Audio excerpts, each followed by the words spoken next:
Hey everybody, I'm Jacob, but who knows what that is? Hands up. I got two, okay. So this is the formula that basically manages Bitcoin. So we're gonna have 32 halvings. Every halving happens every 210,000 blocks.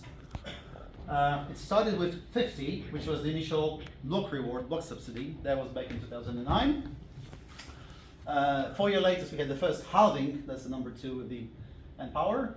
And what means is that the reward of 50 gets slashed into half. So 4 years later, there's 25 Bitcoin per each block.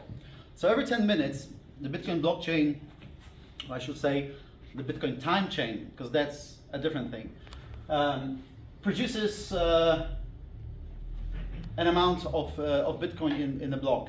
Started with 50, slashed after the first halving to 25, slashed to 12.5 after the second one. We're now in the third epoch, where we have 6.25 Bitcoin being produced, mined every single 10 minutes. That's 900 Bitcoins per day, or 1,000 Bitcoins per week. Like every SAT, every 1,000 blocks, we go for a walk, we celebrate. Yeah, you got the total equation of 20,999,999 Bitcoin 0.976. So it's actually not 21 million, it's less. And I'm going to show you the most boring chart ever. That's going to be, going to outlive all of us, because it goes all the way up to 2,140. And this is basically how Bitcoin's disinflationary monetary supply is being released. So let's see if that works. We've got the amounts of Bitcoin in circulation that happened, that was released until the first halving in 2012. Then we had the halving events. Reward fell down to 25. Then we had 12.5, and now we are just approaching the fourth halving. So we are just literally here, and this journey will continue for the next 120 years when we're all gone. Bitcoin will tick-tock next block every 10 minutes. So that puts it slightly different compared to the shelf life of other tokens, perhaps. That's how I feel about that. I wanted to show you something quite beautiful and beautifully designed. It's called the time chain calendar. Let me just go to, is it F12? F11? Nope. F11? Yep. So we've got the most pristine time chain calendar that I've found so far. Let me just go back in time. No, that's not possible. Only in Ethereum. So you go back to the Genesis, the first block. This is 15 years ago, January the 3rd, 2009. This was the first epoch. 210,000 blocks later, we had the first halving, the first epoch finished. And this kept on going. So you see the blocks on the orange circle moving towards the next halving. And that happened through the third epoch, and we're at the fourth epoch today, just by the end of it. You'll see the orange circle in the middle. This is actually measuring 2016 blocks. It's called difficulty adjustment. So what it means is that as a proof of work blockchain, the hash power adjusts, the difficulty of mining adjusts every 2 weeks, every 2016 blocks. This allows Bitcoin to function in any conditions. So when we had the ban on mining introduced by China, the hash power drop dramatically, but it happened over 2 weeks' time. So the difficulty adjusted after 2 weeks, and it kept going. So transactions kept on rolling. Nothing happened. China couldn't kill Bitcoin. I don't think any other country could kill Bitcoin. As we discussed earlier, this is the rat sewer kind of thing that it's impossible to kill. And we just happened to be at the most epic date ever, like 20th of April 2024.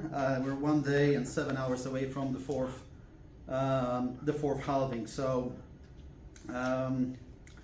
at this time, the block subsidy will drop from 6.25 to 3.125,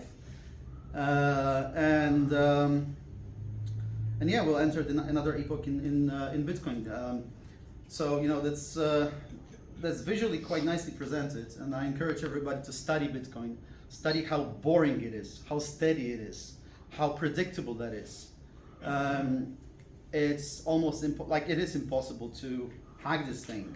If somebody wanted to introduce 51% attack, they would actually start making more money than than it would be worth for them to bring this down. So it just doesn't make sense to bring this down, and it's impossible to bring this down. There's no nation in the world that could bring down Bitcoin. On the other hand, I always say that Bitcoin is actually kind of optional.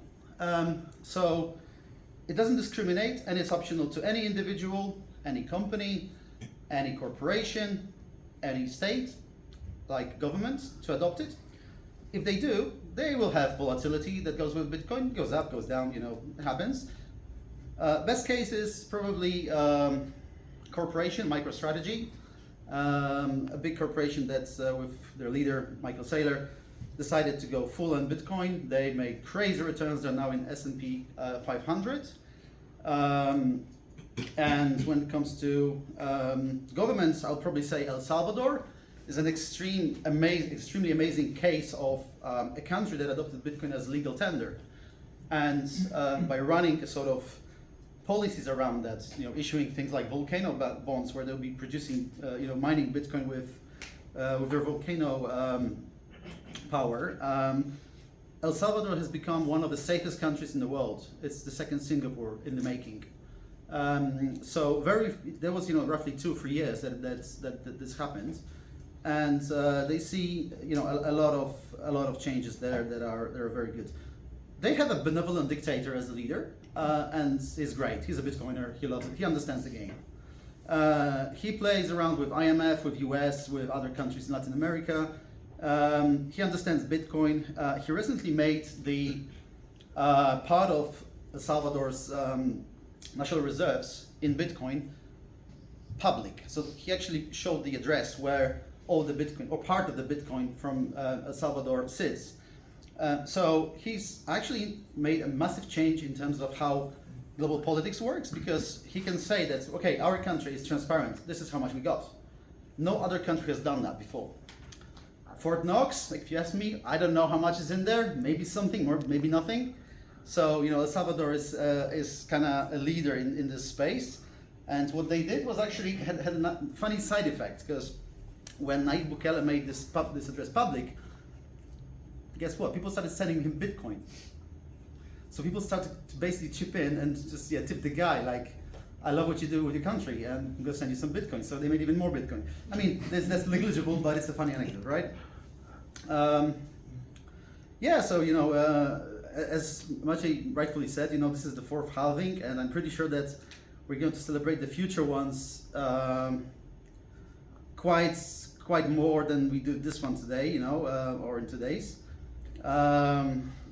because Bitcoin keeps on growing, and with the current state of adoption, with institutions embracing it in US, with the Bitcoin ETFs, Bitcoin ETFs happening also in Hong Kong, so pretty much China.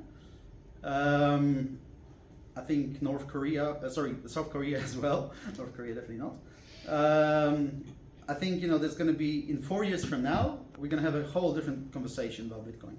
It's going to be a completely different game.